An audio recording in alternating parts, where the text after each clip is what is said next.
Coucou, c'est Logan et vous êtes sur le Zap on Fire.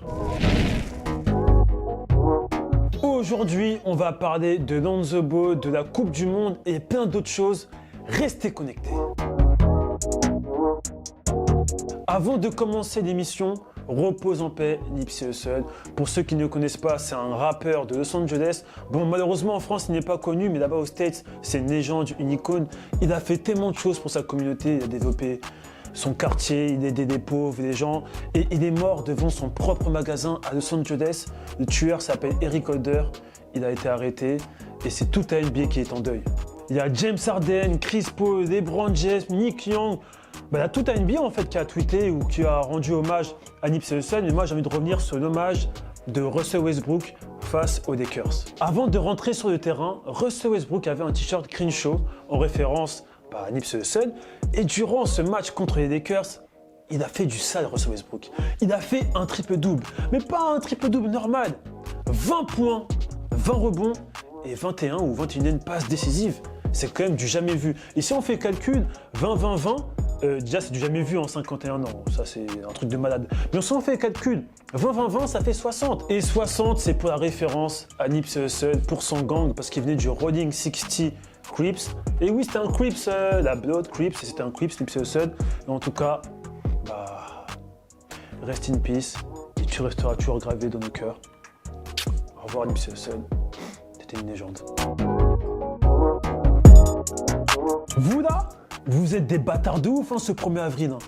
On m'a dit quoi? Leader qui allait signer 10 jours à Chicago, j'y ai cru, mais au cas où j'ai rien dit parce que moi j'ai un cœur. Deuxième info, on m'a dit quoi? Zion Williamson n'allait pas faire la draft parce qu'il a oublié un document, je ne sais pas quoi. J'y ai cru. Mais la troisième info, là c'est Agoudo qui a fait des le vase, le face, je sais pas quoi, l'eau. Bref, comment ça, Kyrie Irving va aux Lakers l'année prochaine? Vous avez cru que j'étais con ou quoi? Et c'est après ça que j'ai fait rapprochement que c'était le 1er avril, que les deux autres infos c'était faux. L'année prochaine, la tête d'Oham, vous allez voir. Je vais me venger de ouf. Vous allez voir. On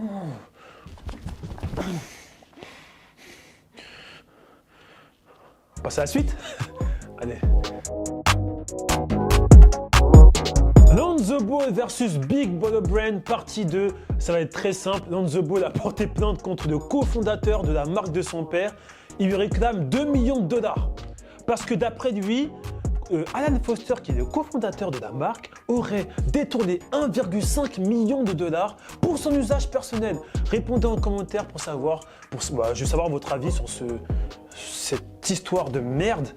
Et enfin, une histoire de merde quand même, elle a d'argent à faire quand même, parce que si tu veux un avocat, frérot.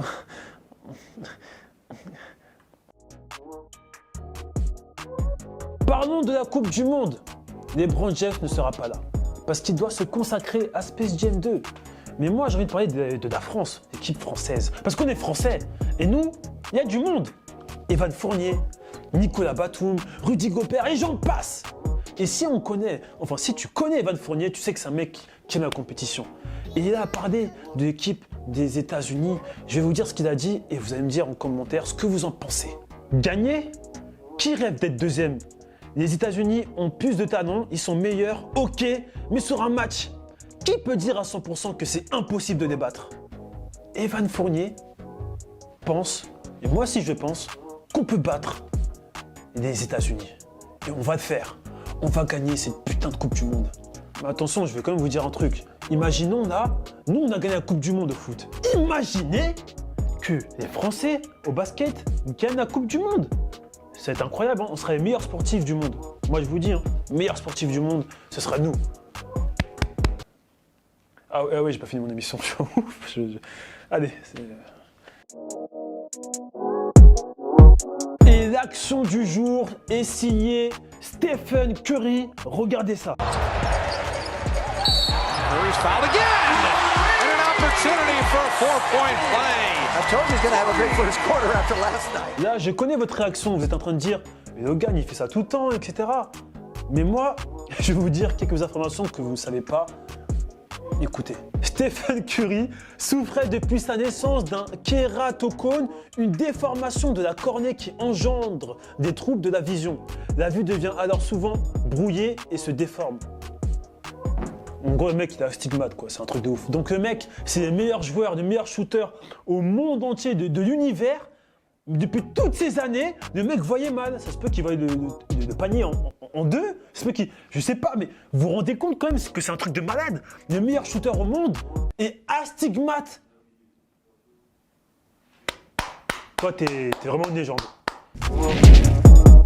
En tout cas, on se donne rendez-vous la semaine prochaine pour un Zap on Fire de malade.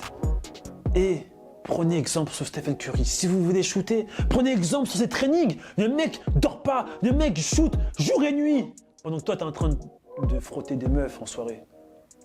Si tu veux être un basketteur, si tu es un grand shooter, prends exemple sur Curry. Curry est une légende. Et tu peux être ta légende. Et ça fait écraser une pub un peu, t'as capté? Ah, je suis content de ouf! Mais bref, on se donne rendez-vous la semaine prochaine. C'était Logan. Au revoir. Et si Jay, je te vois devant la caméra, enfin derrière la caméra, c'est toi. Allez, bisous.